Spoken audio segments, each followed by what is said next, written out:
Hello students, welcome to our channel physics mania. আজকের ভিডিওতে আমরা যে অধ্যায়টা পড়বো সেটা হলো বক্রতলে আলোর প্রতিফলন। এই টপিকের ওপরে আমরা দুটো ভিডিও কিন্তু অলরেডি বানিয়ে ফেলেছি। সেই দুটো ভিডিও আমাদের চ্যানেলেই রয়েছে। হ্যাঁ, সেই ভিডিওগুলো যদি তোমরা না দেখে থাকো, সেই ভিডিওর লিঙ্ক আমি ডিসক্রিপশান বক্সে দিয়ে দেবো।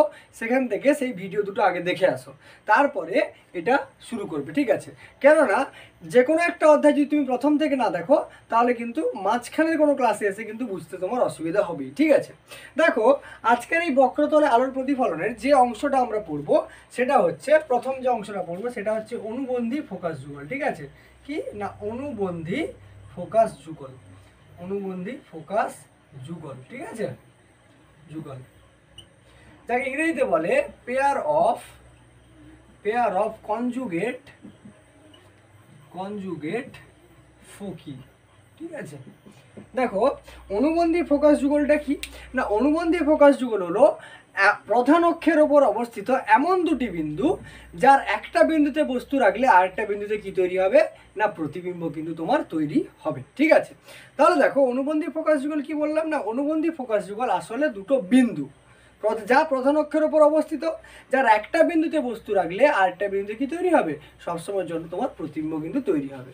কথাটা হয়তো মুখে বলছি, বুঝতে পারবে না, ছবিটা আঁকলে কিন্তু বুঝতে পারবে। দেখো, আমরা পড়ে এসেছি, যদি আমি এরকম একটা দর্পণ অঙ্কন করি, এই দর্পণটা আমার কি দর্পণ না, এই দর্পণটা হচ্ছে আমার অবতল দর্পণ, ঠিক আছে? কি দর্পণ? অবতল দর্পণ। এবার দেখো, এই অবতল দর্পণের একটা প্রধান অক্ষ থাকে, মনে করো এটা হচ্ছে আমার অবতল দর্পণের প্রধান অক্ষ। এবার এই প্রধান অক্ষটা দর্পণকে যে বিন্দুতে ছেদ করে সেই বিন্দুটাকে বলে মধ্যবিন্দু, যাকে আমরা ও দিয়ে প্রকাশ করি, ঠিক আছে? দেখো, এই প্রধান অক্ষের উপরে মনে করো এটা হচ্ছে আমার ফোকাস বিন্দু হচ্ছে এফ, ঠিক আছে? ফোকাস বিন্দু কি হয়ে গেল? এফ। মনে করো এটা হচ্ছে আমার বক্রতা কেন্দ্র সি, ঠিক আছে? এবারে মনে করো একটা বস্তু আমি নিয়েছি, বস্তুটা কোথায় আছে না, ফোকাসের ঠিক একটু আগে অবস্থান করছে। মনে করো এটা হচ্ছে আমার বস্তু পি কিউ, ঠিক আছে? বস্তুটা আছে। এবারে দেখো, এর হচ্ছে যে প্রতিবিম্বটা তৈরি হয় সেটা কীভাবে তৈরি হয় না, এই বস্তু থেকে একটা রশ্মি প্রধান অক্ষের সমান্তরালভাবে কোথায় গিয়ে পড়ে, দর্পণে গিয়ে পড়ে, ঠিক আছে? সেখান থেকে যে রশ্মিটা প্রতিফলিত হয়ে আসে সেটা তোমার সবসময় ফোকাস বিন্দু দিয়ে যাবে, ঠিক আছে? তাহলে ফোকাস বিন্দু দিয়ে তুমি এঁকে দাও। ধরো মনে করো এটা হচ্ছে তোমার ফোকাস বিন্দু দিয়ে বেরিয়ে গেল, ঠিক আছে? এটা হচ্ছে তোমার ফোকাস বিন্দু দিয়ে এই রশ্মিটা আবার প্রতিফলিত হয়ে বেরিয়ে গেল, ঠিক আছে? আরেকটা রশ্মি গিয়ে, আরেকটা রশ্মি ডাইরেক্ট গিয়ে তোমার দর্পণে পড়বে, ঠিক আছে? ডাইরেক্ট গিয়ে তোমার কোথায় পড়লো? দর্পণে পড়লো, ঠিক আছে? যেই পথে যাবে সেই পথে আবার কি করবে, সে রিটার্ন করবে। রিটার্ন করে কোথা থেকে পাস করবে না, সে হচ্ছে তোমার হচ্ছে সি থেকে পাস করবে, ঠিক আছে? এরকম একটা জায়গা থেকে পাস করবে। তাহলে দেখো, এরকম একটা জায়গায় এসে দুটো রশ্মি কী করবে, ওভারল্যাপ করে যাবে, ঠিক আছে? মূলত এইখানটাতে তোমার কি তৈরি হবে, প্রতিবিম্ব তৈরি হবে। মনে করো প্রতিবিম্বটা এইভাবে তৈরি হয়ে গেল, ঠিক আছে? এবারে দেখো, আমি যে দুটো পয়েন্ট পেলাম, মনে করো এটা এ পয়েন্ট আর এটা হচ্ছে বি পয়েন্ট। এই এ আর বি কিন্তু অনুবন্ধী ফোকাস যুগল না। কেন, কিভাবে? দেখো, যদি আমি বি বিন্দুতে বস্তু রাখি তাহলে এ বিন্দুতে কিন্তু আমার প্রতিবিম্ব তৈরি হচ্ছে, ঠিক আছে? সিমিলারলি দেখো, আমি যদি বস্তুটাকে এ বিন্দুতে রাখি তার প্রতিবিম্ব বি বিন্দুতে তৈরি হবে। ছবিটা আঁকলে তোমরা বুঝতে পারবে। দেখো, আরেকটা ছবি আমি নিচে আঁকছি, ঠিক আছে? মনে করো এটা তোমার হচ্ছে, সরি 1 মিনিট, দর্পণটা একটু বড় করে আঁকি। দেখো, এটা মনে করো তোমার হচ্ছে অবতল দর্পণ, ঠিক আছে? সিমিলার অবতল দর্পণ। এই অবতল দর্পণের একটা প্রধান অক্ষ থাকবে, ঠিক আছে? মনে করো এটা হচ্ছে তোমার হয়ে গেল কি না, প্রধান অক্ষ, ঠিক আছে? এটা তোমার হয়ে গেল কি না, প্রধান অক্ষ, যেটা দর্পণকে ও বিন্দুতে ছেদ করেছে, এবং এটাই হলো কি তোমার মধ্যবিন্দু। দেখো, ফোকাসটা মনে করো এরকম একটা জায়গায় তোমার কিন্তু ফোকাসটা আছে, ঠিক আছে? আর এরকম একটা জায়গায় তোমার কি রয়েছে না, হচ্ছে বক্রতা কেন্দ্র রয়েছে। এবার দেখো, প্রথম ক্ষেত্রে আমরা বি বিন্দুতে বস্তু রেখেছিলাম, এ বিন্দুতে প্রতিবিম্ব পেয়েছিলাম।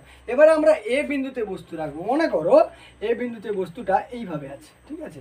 এ বিন্দুতে বস্তুটা এইভাবে আছে, ঠিক আছে? তাহলে এর রশ্মিটা কীভাবে যাবে না, একটা রশ্মি প্রধান অক্ষের সমান্তরালভাবে গিয়ে দর্পণের উপরে পড়বে। তাহলে এখান থেকে একটা রশ্মি এইভাবে সমান্তরালভাবে দর্পণের উপরে গিয়ে পড়লো, ঠিক আছে? সেই রশ্মিটা কোথা দিয়ে পাস করবে না, সেই রশ্মিটা ফোকাস দিয়ে পাস করবে। তাহলে ফোকাস দিয়ে পাস করে দাও। দেখো, ফোকাস দিয়ে পাস করলে এরকমভাবে একটা রশ্মি তুমি পাবে, ঠিক আছে? এইভাবে ফোকাস দিয়ে পাস করে চলে গেল, ঠিক আছে? আর একটা কি হবে, এখান থেকে বক্রতা কেন্দ্রের ভেতর দিয়ে গিয়ে কোথায় পড়বে, দর্পণের উপরে পড়বে। তাহলে বক্রতা কেন্দ্রের ভেতর দিয়ে পাঠিয়ে দাও। দেখো, বক্রতা কেন্দ্রের ভেতর দিয়ে এইভাবে চলে গেল রশ্মিটা, ঠিক আছে, দিয়ে দর্পণের উপরে পড়ে এই একই পথে আবার ফিরে আসবে। দেখো ওভারল্যাপ করেছে কোথায় রশ্মিটা, না এইরকম একটা জায়গায় ওভারল্যাপ করেছে, অর্থাৎ এখানেই তার প্রতিবিম্ব তৈরি হবে। এবার এটা ছিল এ বিন্দু, এটা ছিল বি বিন্দু। এবারে একটা জিনিস খেয়াল করো, যখন আমি বি বিন্দুতে বস্তু রেখেছিলাম তার প্রতিবিম্ব কোথায় তৈরি হয়েছিল, এ বিন্দুতে, ঠিক আছে। এবারে দেখো যখন আমি এ বিন্দুতে বস্তু রাখছি তার প্রতিবিম্ব কোথায় তৈরি হচ্ছে, বি বিন্দুতে কিন্তু তৈরি হয়ে যাচ্ছে, ঠিক আছে। তার মানে এর অর্থ হলো যে এতে যদি বস্তু রাখো বিতে প্রতিবিম্ব তৈরি হবে, বি বিন্দু যদি বস্তু রাখো তাহলে এ বিন্দুতে প্রতিবিম্ব তৈরি হবে। অর্থাৎ এ আর বি হচ্ছে এখানে কিন্তু অনুবন্ধী ফোকাস যুগল, ঠিক আছে। তাহলে অনুবন্ধী ফোকাস যুগল কি, না অনুবন্ধী ফোকাস যুগল বলতে এমন দুটি বিন্দুকে বোঝায় যার একটা বিন্দুতে বস্তু রাখলে আরেকটা বিন্দুতে কি তৈরি হবে, না তার প্রতিবিম্ব কিন্তু তৈরি হয়ে যাবে, ঠিক আছে। এবার দেখো দর্পণের যে আমরা ইকুয়েশন পড়েছিলাম, এবার আমরা চলে আসবো নিউটনস ইকুয়েশন বা নিউটনের হচ্ছে তোমার হচ্ছে সমীকরণ, ঠিক আছে। দেখো আমরা যে ইকুয়েশনটা পড়েছিলাম অবতল দর্পণের ক্ষেত্রে 1/v + 1/u = কি পড়েছিলাম, না 1/f, ঠিক আছে। 1/v + 1/u = 1/f। এবার দেখো এটা যদি ক্যালকুলেশন করি আমার uv কি হবে, uv হচ্ছে লসাগু হবে, তাহলে u প্লাস উপরে কি থাকবে v সমান হচ্ছে কত 1/f, ঠিক আছে। এবারে দেখো কোনাকুনি গুণ করো, u প্লাস v এর সঙ্গে f গুণ করো, তাহলে কত হবে uf প্লাস কত হবে vf সমান দেখো একের সঙ্গে গুণ করলে হয়ে গেল কত uv, ঠিক আছে। এবারে দেখো আমি কি করছি, এবারে করছি যেটা যে uvটাকে আমি এপারে নিয়ে নিচ্ছি, ঠিক আছে। তাহলে uf plus vf plus uv সমান কত হয়ে গেল 0। এবারে দেখো লেফট হ্যান্ড সাইড আর রাইট হ্যান্ড সাইডে আমি এফ স্কোয়ার কি করছি, যোগ করছি, ঠিক আছে। আমি করতেই পারি দুধারে, তাহলে uf plus vf plus uv plus কি হয়ে গেল, না এফ স্কোয়ার সমান কত হলো এফ স্কোয়ার, দু সাইডে আমি এফ স্কোয়ার যোগ করেছি, ঠিক আছে। বোঝা গেল পর্যন্ত। এবারে দেখো এবারে আমি কি করছি, দেখো ইউভিটাকে তুমি আগে নিয়ে নাও, তাহলে কত থাকলো ইউভি প্লাস কত, না ইউএফ প্লাস ভিএফ প্লাস কত থাকলো এফ স্কোয়ার সমান কত, না এফ এর স্কোয়ার, ঠিক আছে। এবারে দেখো এই ইউভি আর হচ্ছে ইউএফ, দেখো দুটোতে ইউ কমন আছে, তাহলে ইউটাকে আমি বাইরে বের করে নিই, ভেতরে কি কে পড়ে থাকবে, না ভি প্লাস এফ। সিমিলারলি এই দুটোর মধ্যে দেখো এফ কমন আছে, তাহলে প্লাস এফ যদি কমন নেই ভেতরে পড়ে থাকবে ভি প্লাস এফ সমান দেখো কত হয়ে গেল এফ স্কোয়ার। এবারে দেখো দুটোতেই কি আছে V plus F, V plus F, তাহলে দুটো থেকে আমি কি কমন নেব, না ভি প্লাস এফ কমন নিয়ে নিলাম, ভেতরে কে পড়ে থাকবে, না ইউ প্লাস এফ সমান কত, না এফ এর স্কোয়ার, ঠিক আছে। তাহলে একটু আগু পিছু করে লিখে নিই, ইউ প্লাস এফটাকে আগে লিখে নাও, তাহলে ইউ প্লাস এফ ইন্টু কত হয়ে গেল ভি প্লাস এফ সমান কত, না এফ এর স্কোয়ার, ঠিক আছে।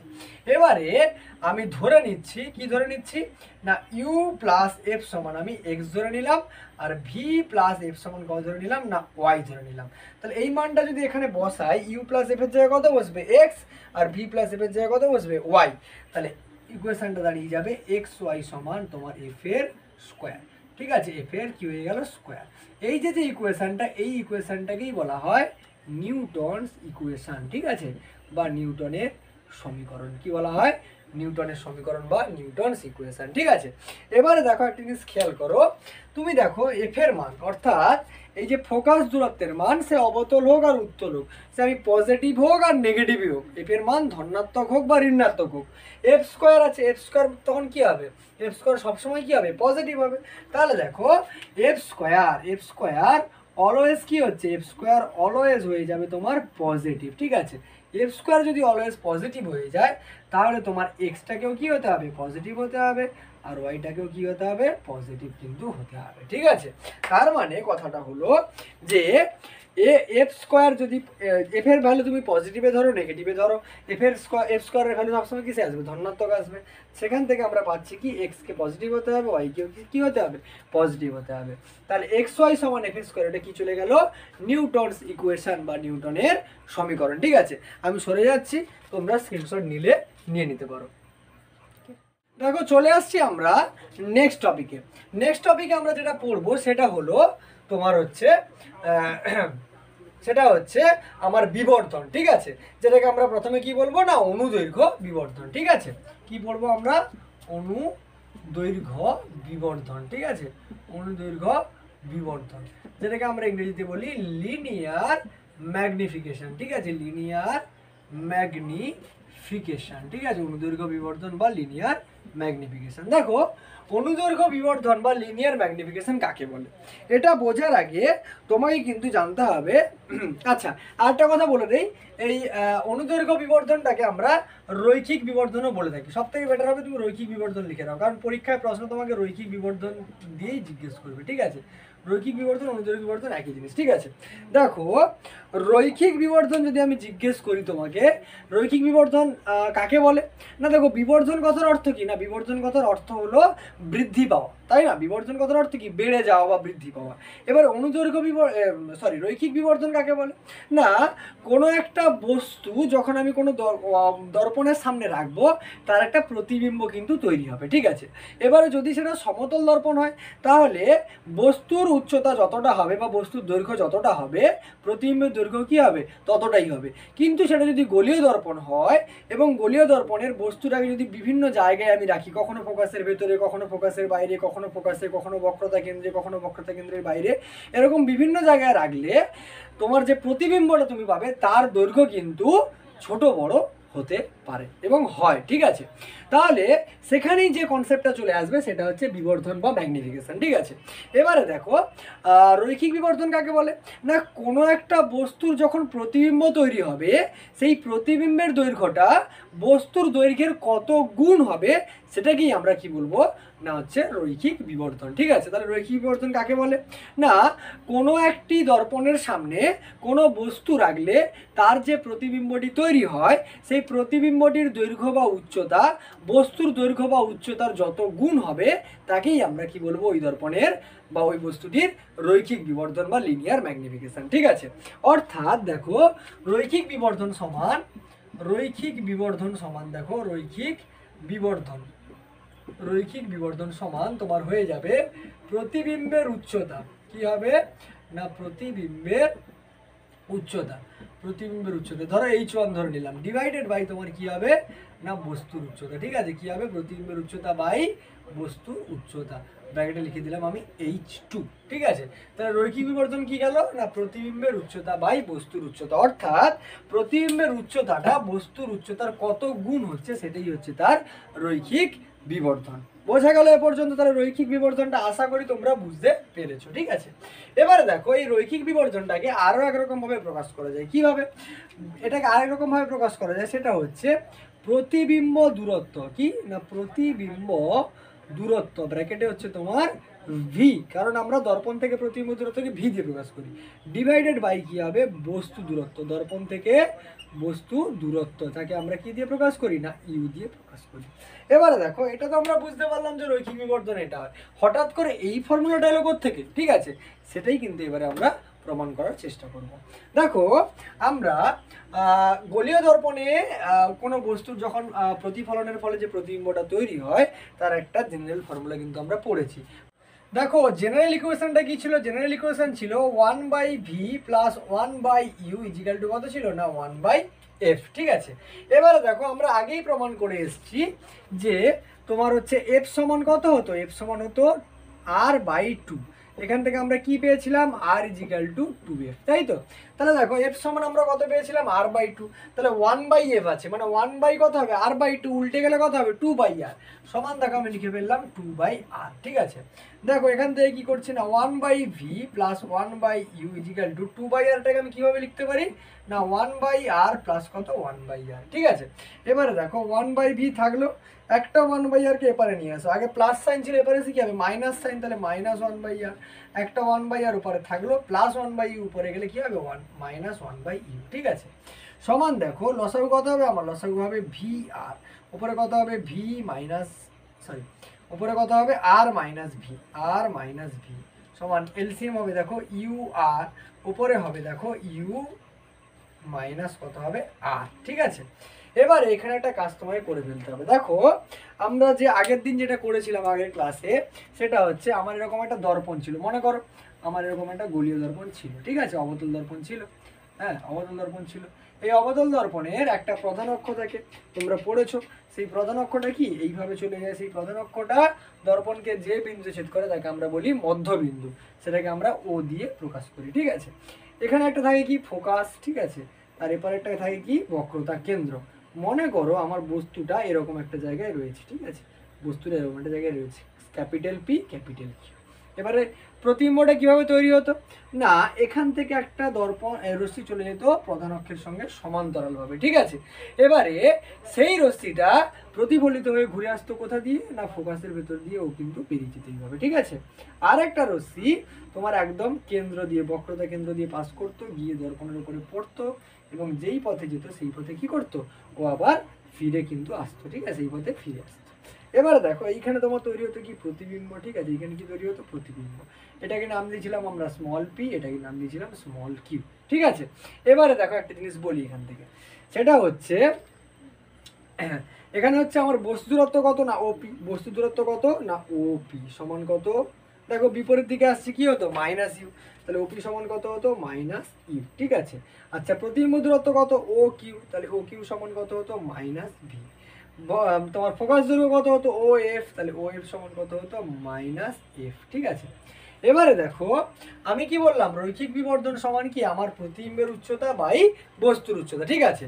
মনে রাখবে রৈখিক বিবর্ধনকে আমরা এম দিয়ে প্রকাশ করবো, অর্থাৎ ম্যাগনিফিকেশন থেকে কিন্তু এম কথাটা এসছে। এবারে প্রতিবিম্বের উচ্চতা, দেখো প্রতিবিম্বের উচ্চতা কত স্মল পি স্মল কিউ, ঠিক আছে, তাহলে small p into small q divided by বস্তুর উচ্চতা কত ছিল ক্যাপিটাল পি ক্যাপিটাল কিউ, তাহলে ক্যাপিটাল পি ক্যাপিটাল কিউ সমান দেখো স্মল পি স্মল কিউ, ঠিক আছে। দেখো small p q by small capital P Q, এখান থেকে আমি লিখতে পারি দেখো সি স্মল পি বাই তোমার কত হবে না হচ্ছে সি ক্যাপিটাল পি। কিভাবে লিখলাম, এই দুটো ত্রিভুজ ধরো, ঠিক আছে, আর এই দুটো ত্রিভুজ ধরো, দেখো এই যে এই বাহুটার অনুপাত কত হবে, এই বাহুটার অনুপাতের সঙ্গে সমান হবে, সেইভাবেই আমি লিখেছি।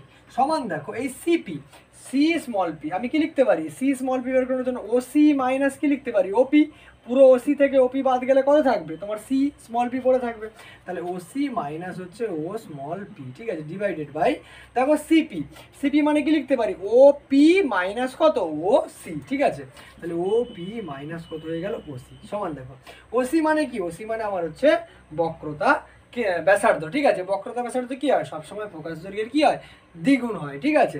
তার মানে দেখো মাইনাস কত লিখবো 2f, কেন মাইনাস লিখছি দেখো এটা মূলবিন্দু থেকে এদিকে চলে আসছে, সেই চিহ্নের কথা কনভেনশন অফ সাইন তোমাদেরকে পড়ানো হয়েছে, আশা করি বুঝতে পারছো।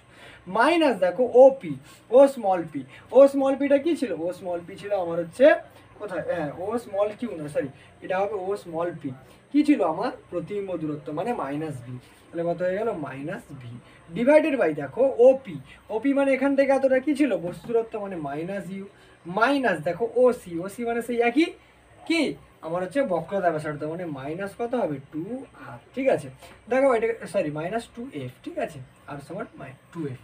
এবারে ক্যালকুলেশন যদি করে দেখো মাইনাসে মাইনাসে প্লাস ভি হবে, ভিটাকে আগে নিয়ে তাহলে ভি মাইনাস 2f, ঠিক আছে, সমান দেখো মাইনাসে মাইনাসে প্লাস 2f হবে, তাহলে 2f মাইনাস কিন্তু কত বেরোলো ইউ বেরোলো, ঠিক আছে, 2f মাইনাস কত বেরোলো ইউ বেরোলো, বোঝা গেল পর্যন্ত। আচ্ছা সমান দেখো ভি মাইনাস 2 ইন্টু এফ মানে কত, এফ মানে হচ্ছে আর বাই টু, তাহলে বসিয়ে দাও আর বাই টু, তাহলে R by two divided by 2f মানে 2 গুণিত কত হবে R by two minus u, দেখো 2 ক্যান্সেল হলো, 2 ক্যান্সেল হলো, উপরে কত পড়ে থাকলো না v minus r divided by কত পড়ে থাকলো আর মাইনাস ইউ, বোঝা গেল পর্যন্ত। এবারে চলে আসো তুমি এখানের ক্যালকুলেশনে, ঠিক আছে।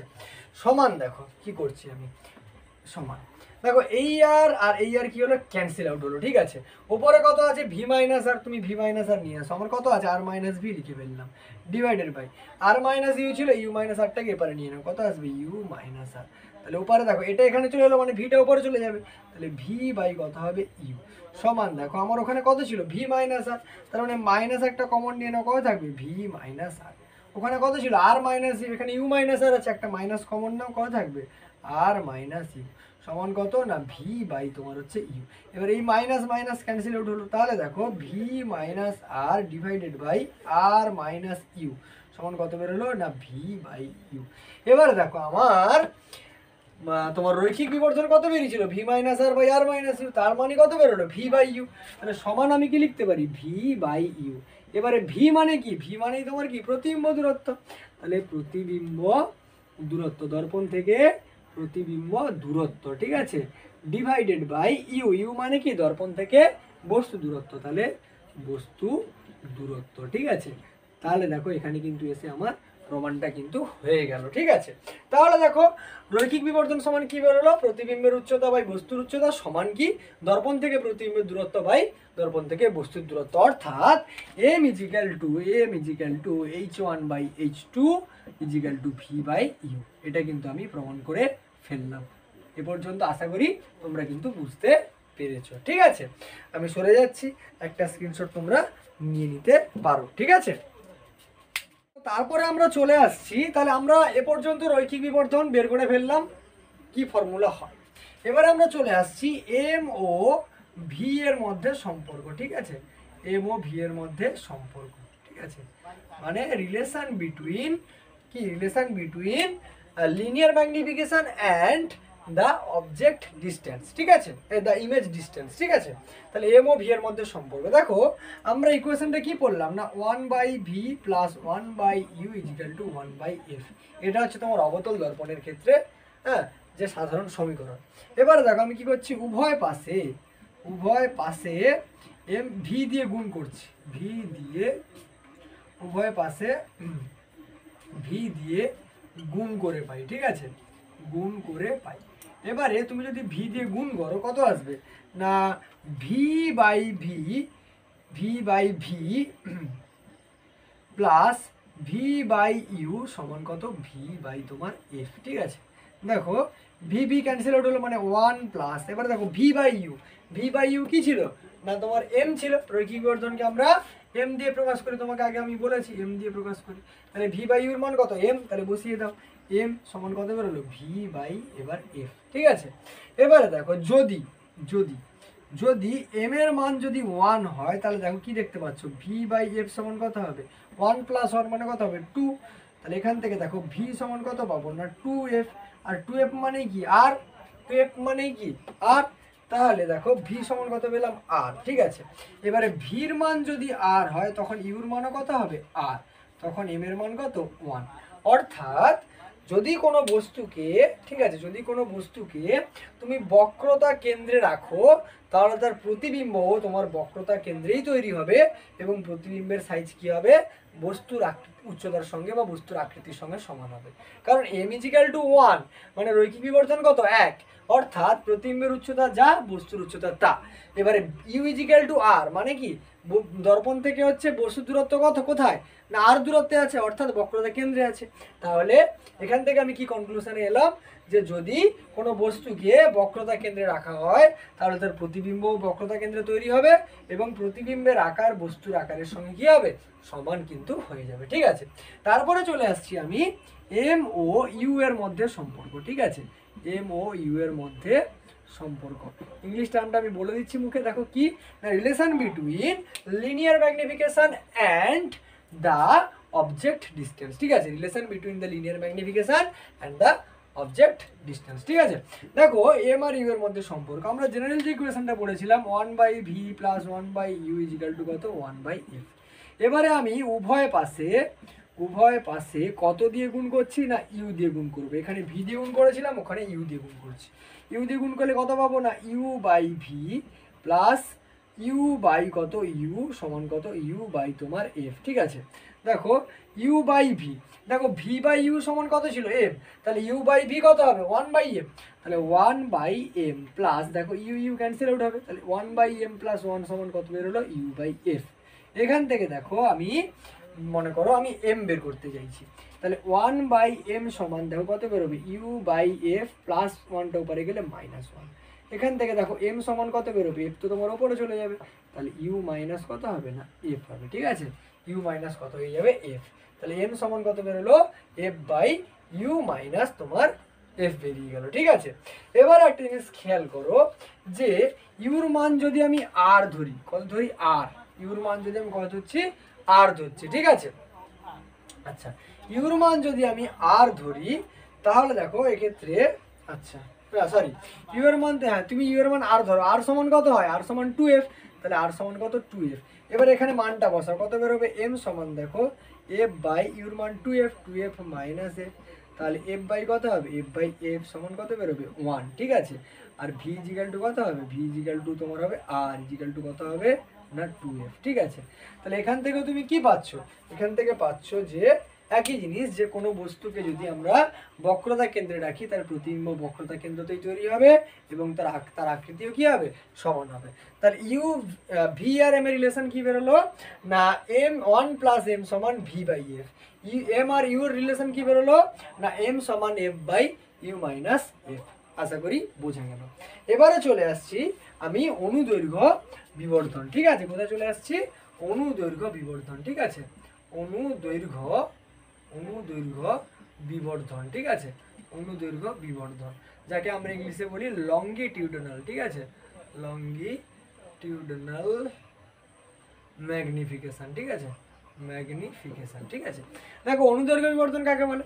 দেখো এতক্ষণ তোমরা দেখলে যে কোনো একটা দর্পণ ছিল, দর্পণ থেকে বস্তু দূরত্ব কত ছিল ইউ, প্রতিবিম্ব দূরত্ব কত ছিল ভি। ঠিক আছে, এবারে মনে করো যে মনে করো এখানে আমার এরকম ভাবে একটা দর্পণ ছিল। ঠিক আছে, দর্পণ ছিল, এটা ছিল তার প্রধান অক্ষ, এটা ছিল ও বিন্দু, এটা ছিল এফ, এটা ছিল ধরো সি, এখানে ধরো বস্তুটা ছিল। তাহলে ও থেকে এই যে এ পর্যন্ত দূরত্বটা কত ছিল ইউ। এবারে মনে করো বস্তুটা এদিকে হোক আর এদিকে হোক সামান্য ডি ইউ পরিমাণ কি করেছে, সরে গেছে। ঠিক আছে, তাহলে তার প্রতিবিম্বটা যে এখানে তৈরি হতো সেই প্রতিবিম্বটাও কি হবে, প্রতিবিম্বটাও তোমার কিন্তু সরে যাবে। মনে করো প্রতিবিম্বটা ডিভি পরিমাণ সরে গেছে। অর্থাৎ কোনো বস্তু যখন কোনো একটা নির্দিষ্ট স্থানে রেখে আমরা তার প্রতিবিম্ব বের করতাম, সেক্ষেত্রে আমরা সহজেই তার বিবর্ধন সব কিছু বের করে ফেলতাম। এবারে আমরা কি বলছি যে বস্তুরা যে নির্দিষ্ট বিন্দুটাতে ছিল তার থেকে সামান্য পরিমাণ দর্পণের দিকে হোক আর দর্পণের বিপরীত দিকে হোক সামান্য পরিমাণ সরে গেছে। সেই সরণটা কত না ডি ইউ। ঠিক আছে, তার ফলে প্রতিবিম্বের সরণ কত হয়ে যাবে, প্রতিবিম্বের সরণ হবে কিন্তু ডিভি। ঠিক আছে, তাহলে দেখো আমি লিখে ফেলছি যে বস্তুর সরণ সমান কত না ডি ইউ। ঠিক আছে, তারপরে নিচে লিখছি দেখো প্রতিবিম্বের সরণ। ঠিক আছে, প্রতিবিম্বের সরণ সমান কত লিখলাম ডিভি। ঠিক আছে, ডি ইউ আর হচ্ছে ডিভি। এবার দেখো জেনারেলাইজ যে আমরা ইকুয়েশনটা পড়েছিলাম 1/v + 1/u = 1/f। তাহলে আমি লিখে ফেলি। আচ্ছা, এই পার্টটা তোমার কিন্তু আলাদা পার্ট। ঠিক আছে, লিখে ফেলছি আমি ইকুয়েশনটা কি না, দেখো ইকুয়েশনটা আমি পেয়েছিলাম 1/v + 1/u = 1/f। এবারে দেখো বোথ সাইডে তুমি ডিফারেন্সিয়েট করে দাও। তাহলে ডিফারেন্সিয়েট করলে এটা কি দাঁড়াবে -dv/v²। ঠিক আছে, এটা দাঁড়াবে -du/ তোমার কত হবে u² সমান কত 0। তোমার মনে হতো এই পার্টটা 0 হলো কেন না, দেখো কোনো দর্পণের ক্ষেত্রে তুমি বস্তুর অবস্থানটাকে পরিবর্তন করতে পারো। কখনো তুমি ফোকাসের ভেতরে রাখছো, কখনো ফোকাসের বক্রতা কেন্দ্রের মাঝখানে, কখনো বক্রতা কেন্দ্র থেকে আরো দূরে। তাহলে আমি ইউটাকে কিন্তু চেঞ্জ করতে পারছি, অর্থাৎ দর্পণ থেকে বস্তুরত্ব চেঞ্জ করতে পারছি। এবার দর্পণ থেকে যদি তুমি বস্তুরত্ব চেঞ্জ করো তাহলে তোমার দর্পণ থেকে প্রতিবিম্ব দূরত্ব অর্থাৎ ভিটাও চেঞ্জ হবে, অর্থাৎ ইউ ভি এখানে চেঞ্জেবল। ঠিক আছে, কিন্তু এফ কি দর্পণের ফোকাস দৈর্ঘ্য। একটা দর্পণের ফোকাস দৈর্ঘ্য কিন্তু সবসময় নির্দিষ্ট, অর্থাৎ এফটা কিন্তু তোমার এখানে ধ্রুবক রাশি বা কনস্ট্যান্ট রাশি। তার জন্য কি হচ্ছে যে কনস্ট্যান্ট রাশি ডেরিভেটিভ কি হয়ে যায়, ডিফারেন্সিয়েট করলে 0 চলে আসে। ঠিক আছে, তাহলে দেখো এরপরে আমি লিখতে পারি কি না -dv/v² সমান কত বেরোবে, মাইনাসটা ওপারে গেলে প্লাস হয়ে যাবে du/ কত না u²। ঠিক আছে, এবারে দেখো -dv/v² সমান কত চলে এলো du/u²। এবারে এখান থেকে যেটা দেখো আমি যদি dv/du বের করতে চাই, dv/du কত দাঁড়াবে না মাইনাস তোমার u² মাইনাস তোমার -v²। ঠিক আছে, -v² u² দাঁড়াবে। তাহলে dv/du সমান -v²/u²। ঠিক আছে, এবারে দেখো যদি আমি নেগেটিভ চিহ্নটাকে যদি আমি অগ্রাহ্য করে দেই তাহলে আমি এখান থেকে কি পাচ্ছি, এখান থেকে পাচ্ছি দেখো dv/du সমান কত পেলাম v²/u²। ঠিক আছে, দেখো এটাই হচ্ছে আমার কিন্তু এই যে dv/du এটাই হচ্ছে আমার কিন্তু অনুদৈর্ঘ্য বিবর্ধন বা লঙ্গিটিউডনাল ম্যাগনিফিকেশন। ঠিক আছে, এর মানটা কত বেরোলো v²/u²। এবারে খেয়াল করো v/u কি ছিল, v/u ছিল আমার m বা রৈখিক বিবর্ধন। তাহলে v²/u² সমান কত হয়ে যাবে না m এর স্কয়ার। অর্থাৎ অনুদৈর্ঘ্য বিবর্ধন হচ্ছে বা লঙ্গিটিউডনাল ম্যাগনিফিকেশন হচ্ছে আমার রৈখিক বিবর্ধন বা লিনিয়ার ম্যাগনিফিকেশনের বর্গ বা স্কয়ারের সঙ্গে কিন্তু সমান হয়ে যাবে। ঠিক আছে, তাহলে আমি সরে যাচ্ছি, তোমরা একটা স্ক্রিনশট কিন্তু নিয়ে নিতে পারো। ঠিক আছে। দেখো তাহলে আমাদের এই ক্লাসে মোটামুটি আজকের এই পর্যন্ত। এবার এই বক্রতলে আলোর প্রতিফলন আর অল্প একটু অংশ আমাদের বাকি থাকবে, যেটা আমরা পরের ভিডিওতে কিন্তু বা পরের ক্লাসে আমরা কিন্তু শেষ করে ফেলবো, ঠিক আছে। তারপরে এই অধ্যায়ের কিছু প্রশ্ন আমরা করব, ঠিক আছে। এমসিকিউ তার সঙ্গে সঙ্গে যে গাণিতিক প্রশ্নগুলো আছে সেগুলো কিন্তু আমরা সমাধান করব, ঠিক আছে। তাহলে ভিডিওটা যদি ভালো লেগে থাকে অবশ্যই কিন্তু একটা লাইক করে চ্যানেলটাকে সাবস্ক্রাইব করো। আর তোমাদের নিটের প্রিভিয়াস ইয়ারের যে কোশ্চেনগুলো এসছে সেই কোশ্চেনের সমাধানও কিন্তু আমরা আমাদের এই চ্যানেলে করাচ্ছি, তার লিঙ্ক আমি ডেসক্রিপশন বক্সে দিয়ে দেবো, সেখান থেকে দেখে আসতে পারো। এর সঙ্গে সঙ্গে সমতলে আলোর প্রতিফলন সম্পূর্ণ অধ্যায় আমরা পড়িয়ে ফেলেছি, সেই প্লেলিস্টের লিঙ্কটাও কিন্তু আমরা ভিডিও ডিসক্রিপশনে দিয়ে দেবো, তোমরা চাইলে দেখে আসতে পারো। ওই নিটের প্রিভিয়াস ইয়ারের কোশ্চেন পেপারস বা অন্যান্য স্টাডি মেটেরিয়ালগুলো পাওয়ার জন্য আমাদের টেলিগ্রাম চ্যানেলে অবশ্যই তোমরা যুক্ত হয়েও। টেলিগ্রাম চ্যানেলের লিঙ্ক ডেসক্রিপশন বক্সে দেওয়া আছে, সেখান থেকে তোমরা জয়েন হতে পারবে। তাহলে দেখা হবে পরের ক্লাসে, চলো টাটা।